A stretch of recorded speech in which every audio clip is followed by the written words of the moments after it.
Coffee Outside, May 19, 2024 at Marikina Heights Park. It's a fundraiser event or get-together amongst enthusiasts, baristas, roaster, coffee shop owners. And if you followed this channel, you would know that I like coffee, coffee outside, and Brewdol. Brewdol means love for upgrades, upgrading the coffee experience. Doctor once said, self-Brewdol is self-love. So ito na, isa-isayin natin ng mga Brewdol items na yan. Disclaimer lang, mga quick search ko lang mga ito. Stanley Classic Lunchbox, nasa $45 or $26. Check out natin yung grinder. Not sure kung Time More C2 ba yan or C3. Siyempre masaya din kung may camp cooking accessories. Ito, waffle maker, $15. 388 pesos sa Lazada. And $18 para sa torch. Medyo random lang yung pag-search ko nito. I'm sure may mas mura pa. Ewan ko kung Brazilian o geisha.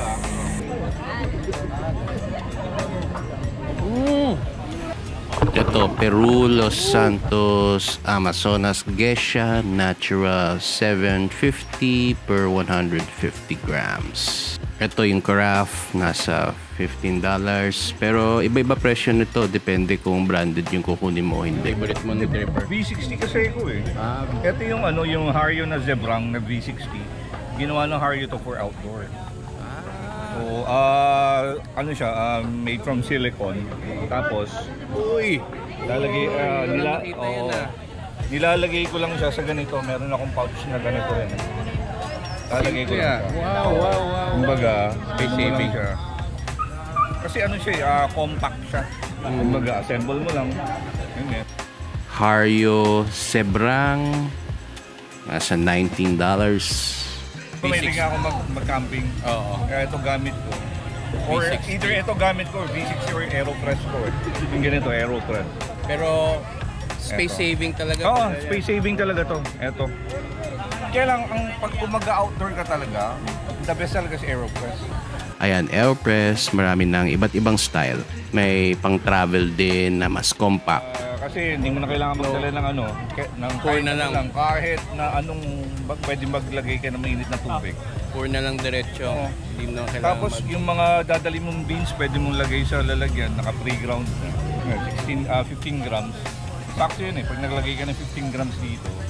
Tapos yung water level mo is mga hanggang dito. Okay na yun. Okay na. Tapos skip mo lang, 2 minutes.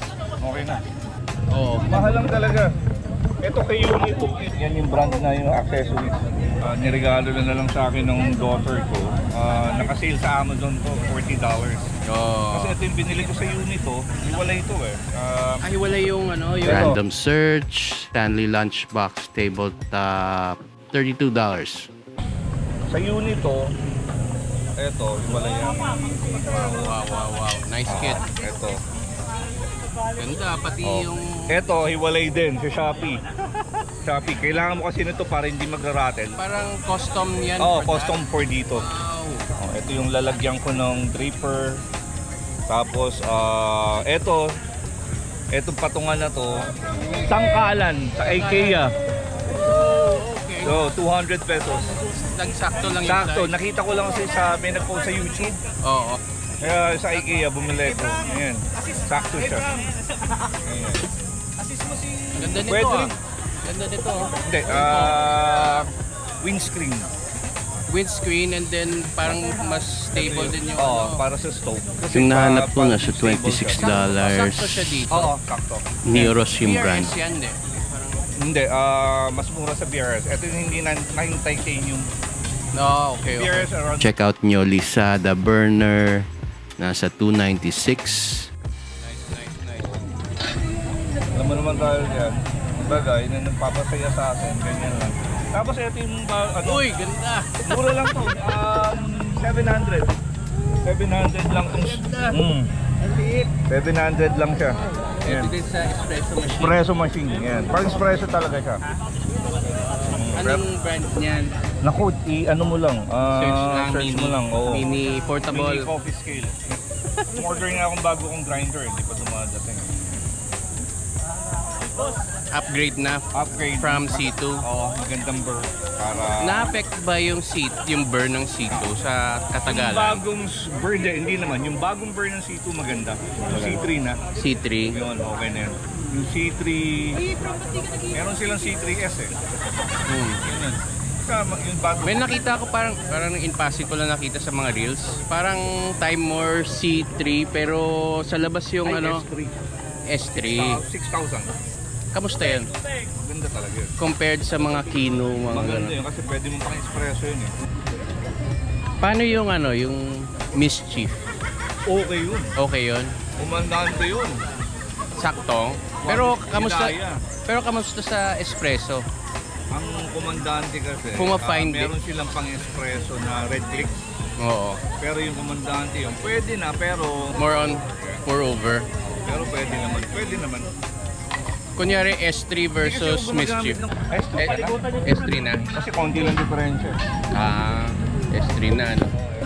Yes, siya na naman. Bro, may event yung sa Bikery. Join ka. Kailan yun? Sa May. June. Wow. Gawa niya ano yan. Wow. Siya yung sa Pedalin 4. Masyal ka din sa sa coffee shop. Saan nga yung Pedalin 4? Santo Niño. Santo Niño? Yung Valley Bike.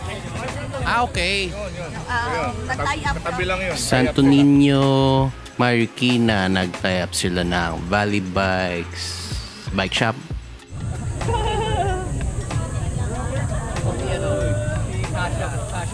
Tutuwa ako dyan ah. Sa'yo naman yan. Pang tamad. Pero sabihin ako pa yung Pero hindi na yung... No sabi, need na. immersed na. Immersed na kasi.